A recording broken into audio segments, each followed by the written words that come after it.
In China, the long talked about housing slowdown may finally be taking hold, and that might be good news for buyers, but a potential economic disaster, according to experts. Han Peng reports. If you think China's economic growth has been strong, it's nothing compared to its housing market. Real estate has literally been roaring ahead in the last decade.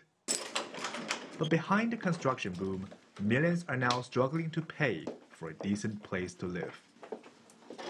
25-year-old Li Yacheng is a graduate from a top university. She earns more than most Beijingers, but she can only afford to rent a bed, sharing a room on the edge of Beijing. This room is more spacious and it's more bright, so I'm much more content than before. Over the years, Li has moved from one place to another as the landlords kept raising the house rents. I remember like 9 months ago when I moved in here, when I have to do all the packaging again and moving and getting a car, you feel you have to move again when you can stabilize, right?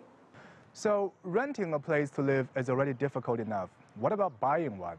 Now, let me illustrate the real situation of China's housing market.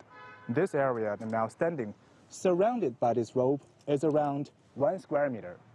But this 1 square meter in a Beijing apartment could cost around 40,000 RMB. The average monthly salary for Beijing people is only around 5,000. However, if we talk to economists, they would say that China's economy cannot afford a significant housing price drop.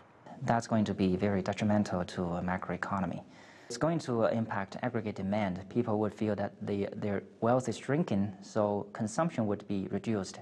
And also, this would reduce investment by developers. So if consumption investment both declines due to a plummeting of housing markets, this is going to hurt GDP growth and also employment.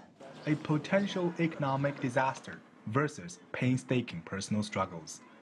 Li says that China is now the world's second largest economy, but it cannot be a strong nation if the basic demand of living is still a pain for many citizens. Han Peng, CCTV, Beijing.